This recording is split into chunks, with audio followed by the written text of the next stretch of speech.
Hello friends, તમારું સ્વાગત છે મારી ચેનલમાં। આજે આપણે બનાવીશું રેસ્ટોરન્ટ જેવું જ કાજુ કરી।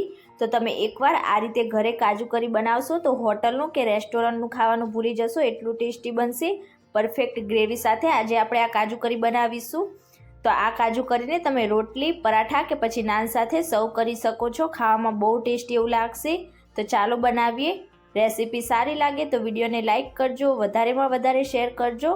અને હજી સુધી જો તમે મારી ચેનલને સબસ્ક્રાઇબ ના કરી હોય તો સબસ્ક્રાઇબ કરીને બાજુમાં રહેલા બેલ આઇકન બટનને પ્રેસ કરજો, એટલે નવી નવી રેસીપીના નોટિફિકેશન આવશે। તો ચાલો બનાવીએ। તો સૌથી પહેલાં તો કાજુ કરી બનાવવા માટે મેં અહીંયા 10 થી 12 નંગ જેટલા કાજુને ગરમ પાણીમાં આ રીતે 2 પાર્ટમાં ડિવાઈડ કરીને પલાળી દીધા છે। અને તેની સાથે જ આપણે તેમાં 2 ટીસ્પૂન જેટલા મગજતરીના બી ઉમેરીશું અને તેને એકદમ સારી રીતે મિક્સ કરીને તેને પણ આપણે અડધો કલાક માટે ગરમ પાણીમાં પલાળીને રાખીશું, એટલે એકદમ સરસ રીતે સોફ્ટ થઈ જશે। ત્યાં સુધી આપણે આગળની પ્રોસેસ કરીશું। તો હવે તેના માટે આપણે ગેસ ઉપર એક પેન રાખીશું અને તેમાં 4 ટેબલસ્પૂન જેટલું ઘી ઉમેરીશું। તો અહીંયા તમે આ કાજુ કરી તેલ કે પછી બટરમાં પણ બનાવી શકો છો। આ રીતે આપણે ઘી લેશું એટલે કાજુ કરીનો ટેસ્ટ એકદમ સરસ લાગશે। ઘી સરસ રીતે મેલ્ટ થઈ જાય એટલે આપણે તેમાં કાજુ ઉમેરીશું। તો અહીંયા મેં 1 કપ જેટલા કાજુને 2 પાર્ટમાં ડિવાઈડ કરીને લઈ લીધા છે। તમે નાના નાના ટુકડા કરીને કે પછી આખા કાજુ પણ લઈ શકો છો। મિક્સ કરી દઈશું અને કાજુને આપણે થોડી મિનિટ માટે રોસ્ટ કરી લઈશું। તો અહીંયા કાજુને આપણે વધારે પડતા બ્રાઉન નથી કરવાના, લાઇટ ગોલ્ડન કલર જેવું આવે ત્યાં સુધી તેને આ રીતે રોસ્ટ કરીશું। તો આ રીતે આપણે ઘીમાં રોસ્ટ કરીને પછી કાજુ કરીમાં કાજુ નાખીશું એટલે ટેસ્ટ બહુ સારો એવો આવશે। તો અહીંયા થોડીક જ વારમાં તમે જોઈ શકો છો આપણા બધા જ કાજુ ઉપર લાઇટ ગોલ્ડન કલર આવી ગયો છે। તો આનાથી વધારે આપણે કાજુને બિલકુલ પણ રોસ્ટ નહીં કરીએ, ગેસની ફ્લેમ ઓફ કરી દઈશું। અને હવે આ રીતે બધા જ કાજુમાંથી આપણે ઘી નિતારી લઈશું અને કાજુને પ્લેટમાં નીકાળીશું। અને હવે એ જ ઘીમાં 2 ડુંગળીને આપણે આ રીતે લાંબી લાંબી સ્લાઇસમાં કટ કરીને ઉમેરીશું, મિક્સ કરી દઈશું અને ડુંગળીને આપણે 1 થી 2 મિનિટ માટે સાતળીશું। સાથે તેમાં 4 થી 5 લસણની કળી અને 1 ઇંચ આદુનો ટુકડો ઉમેરીશું, મિક્સ કરીશું અને ફરીથી આપણે ડુંગળીનો હલકો કલર ટ્રાન્સપરન્ટ થાય ત્યાં સુધી તેને સાતળીશું। તો અહીંયા થોડીક જ વારમાં તમે જોઈ શકો છો આપણી ડુંગળીનો હલકો એવો કલર ટ્રાન્સપરન્ટ થઈ ગયો છે। તો હવે તેમાં 2 ટામેટાના આ રીતે થોડાક મોટા ટુકડા કરીને ઉમેરીશું, મિક્સ કરી દઈશું સારી રીતે। ટામેટા 1 મિનિટ જેવા સતળાઈ જાય એટલે હવે તેમાં ઉપરથી સ્વાદ પ્રમાણે મીઠું ઉમેરીશું, એટલે આપણા ટામેટા જલ્દીથી સોફ્ટ થઈ જશે। મિક્સ કરીશું અને આપણા ટામેટા એકદમ મેસી એવા સોફ્ટ ના થઈ જાય ત્યાં સુધી તેને આ જ રીતે સાતળીશું। તો થોડી વાર પછી તમે જોઈ શકો છો આપણા ટામેટા એકદમ સરસ રીતે મેસી એવા સોફ્ટ થઈ ગયા છે। તો ટામેટા તમે એકદમ સારી રીતે સાતળશો, તમારી ગ્રેવીનો ટેસ્ટ એટલો સારો લાગશે। તો હવે ગેસની ફ્લેમ ઓફ કરી દઈશું અને આપણા કાંદા ટામેટાને એકદમ સરસ રીતે ઠંડા થવા માટે રાખીશું। ત્યાં સુધી આપણે આગળની પ્રોસેસ કરીશું। તો અહીંયા કાજુ અને મગજતરીના બીને રેસ્ટ આપે અડધો કલાક જેવું થઈ ગયું છે અને તમે જોઈ શકો છો આપણા કાજુ એકદમ સરસ રીતે સોફ્ટ થઈ ગયા છે। હવે એક નાનું મિક્સર જાર લઈશું અને કાજુ મગજતરીના બીને પાણી સહિત આપણે મિક્સર જારમાં ઉમેરીશું અને પ્યોરી બનાવી લઈશું। અહીંયા આપણા કાંદા અને ટામેટા પણ એકદમ સરસ રીતે ઠંડા થઈ ગયા છે। તો હવે એક મોટું મિક્સર જાર લઈશું અને તેમાં ઉમેરીશું અને પાણી નાખ્યા વગર જ તેને એકદમ સ્મૂથ પ્યોરી બનાવીને તૈયાર કરીશું।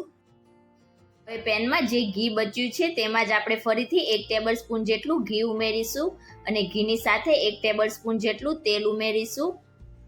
તો આ રીતે આપણે ઘી ઉમેરીશું એટલે કાજુ કરીમાં તેનો ટેસ્ટ એકદમ સરસ લાગશે। ઘી સરસ મેલ્ટ થઈ જાય એટલે એક તમાલપત્ર ઉમેરીશું, 1 તજનો ટુકડો અને 3 થી 4 લવિંગ ઉમેરીશું અને આપણા મસાલાને હલકા સાતળી લઈશું। મસાલા સતળાઈ જાય એટલે આપણે જે ટામેટા અને કાંદાની પ્યોરી બનાવીને તૈયાર કરી છે તે બધી જ ઉમેરી દઈશું અને ગેસની ફ્લેમ સ્લો રાખીશું। મિક્સ કરી દઈશું સારી રીતે અને 2 મિનિટ માટે મીડિયમ ગેસની ફ્લેમ પર આપણી પ્યોરીને ઘીમાં સાતળીશું। લગભગ 2 મિનિટ જેવું થઈ ગયું છે અને આપણી પ્યોરી એકદમ સરસ રીતે સતળાઈ ગઈ છે। હવે આપણે જે કાજુની પેસ્ટ બનાવીને તૈયાર કરી છે તે બધી જ પેસ્ટ ઉમેરી દઈશું, મિક્સ કરી દઈશું સારી રીતે અને હવે બંને મિક્સર જારમાં આપણે 3/4 કપ જેટલું પાણી ઉમેરીશું, રિન્સ કરીશું અને તેને સાઈડ ઉપર રાખીશું। તો આ રીતે કાજુની પેસ્ટને પણ આપણે 2 મિનિટ માટે સાતળી લઈશું। તો જો તમે ફક્ત કાજુ કરી બનાવવામાં ઉપરથી કાજુ નાખી દેશો તો બિલકુલ પણ રેસ્ટોરન્ટ જેવો તમારો કાજુ કરીનો ટેસ્ટ નહીં આવે। તો તમારે આ રીતે પ્યોરીની સાથે કાજુ અને મગજતરીના બીની પેસ્ટ બનાવીને પણ નાખવાની છે, તો જ ઓરિજિનલ કાજુ કરીનો ટેસ્ટ આવશે. તો હવે લગભગ અહીંયા મેં કાજુની પેસ્ટને પણ 2 મિનિટ માટે સાતળી લીધી છે. હવે 1 ટીસ્પૂન કશ્મીરી લાલ મરચું પાવડર ઉમેરીશું, તેનાથી આપણા કાજુ કરીમાં કલર એકદમ સરસ આવશે. અડધી ટીસ્પૂન રેગ્યુલર તીખું લાલ મરચું પાવડર ઉમેરીશું, કે પછી તીખાશ તમને પસંદ હોય તમે એ રીતે લાલ મરચું પાવડર ઉમેરી શકો છો. અડધી ટીસ્પૂન હળદર પાવડર ઉમેરીશું, મિક્સ કરીશું અને 1 મિનિટ માટે મસાલાને સાતળીશું. મસાલા સતળાઈ જાય એટલે આપણે જે મિક્સર જારને રિન્સ કરીને રાખ્યું છે તે પાણી ઉમેરી દઈશું, મિક્સ કરીશું. તો અત્યારે મેં 3/4 કપ જેટલું પાણી ઉમેરી દીધું છે અને જરૂર લાગે તો આપણે પાછળથી બીજું પાણી ઉમેરીશું. તો ફરીથી મેં અડધા કપ જેટલું પાણી ઉમેરી દીધું છે, મિક્સ કરીશું અને ગ્રેવીને આપણે 1 થી 2 મિનિટ માટે આ જ રીતે સાતળીશું. 2 મિનિટ જેવું થઈ જાય એટલે હવે તેમાં 1 ટેબલ સ્પૂન જેટલી ખાંડ ઉમેરીશું. તો રેસ્ટોરન્ટમાં જે પંજાબી શાક મળતા હોય છે તે થોડા ગળપણવાળા હોય છે, તો આ રીતે આપણે 1 ટેબલ સ્પૂન જેટલી ખાંડ ઉમેરીશું એટલે એકદમ સરસ ટેસ્ટ આવશે. અડધી ટીસ્પૂન ગરમ મસાલો ઉમેરીશું, મિક્સ કરીશું અને હવે આપણે જે કાજુને ઘીમાં રોસ્ટ કરીને રાખ્યા છે તે બધા જ કાજુ ઉમેરી દઈશું. તો ઘીમાં રોસ્ટ કરેલા હોવાના લીધે આપણું આ કાજુ કરી ખાવામાં બહુ જ ટેસ્ટી એવું લાગશે. આ સ્ટેજ ઉપર જો તમે થોડુંક બટર ઉમેરવા માંગતા હોય તો બટર પણ ઉમેરી શકો છો. મિક્સ કરી દઈશું અને 1 થી 2 મિનિટ માટે આ જ રીતે તેને ચલાવતા જઈને કૂક કરીશું એટલે આપણા ગ્રેવીનો ટેસ્ટ કાજુમાં એકદમ સરસ રીતે આવી જશે. અહીંયા કાજુને મેં 2 મિનિટ માટે આ જ રીતે ગ્રેવીમાં સાતળી લીધા છે. હવે તેમાં 1 ટેબલ સ્પૂન જેટલી કસૂરી મેથીને હાથેથી મસળીને ઉમેરીશું. તો પંજાબી શાક કસૂરી મેથી વગર અધૂરા હોય છે, આ રીતે આપણે કસૂરી મેથી ઉપરથી નાખીશું એટલે એકદમ સરસ એવો ટેસ્ટ આવશે. મિક્સ કરી દઈશું સારી રીતે. મિક્સ થઈ જાય એટલે આ જ રીતે ખુલ્લું તેને 1 મિનિટ માટે રાખીશું. તો 1 મિનિટ પછી આપણું ઘી અને તેલ એકદમ સરસ રીતે રિલીઝ થઈ ગયું છે. તો હવે ઉપરથી આપણે ફ્રેશ ઝીણા સમારેલા લીલા ધાણા ઉમેરી દઈશું, મિક્સ કરીશું અને ગેસની ફ્લેમ ઓફ કરી દઈશું. અહીંયા જો તમને ગ્રેવી થોડીક પાતળી જોઈતી હોય તો તમે જે વખતે પાણી ઉમેરો ત્યારે થોડુંક પાણી વધારે પણ ઉમેરી શકો છો. તો અહીંયા તમે જોઈ શકો છો એકદમ દાણેદાર એવી આપણી આ ગ્રેવી બનીને તૈયાર થઈ છે અને આપણું એકદમ ટેસ્ટી એવું કાજુ કરી તૈયાર છે.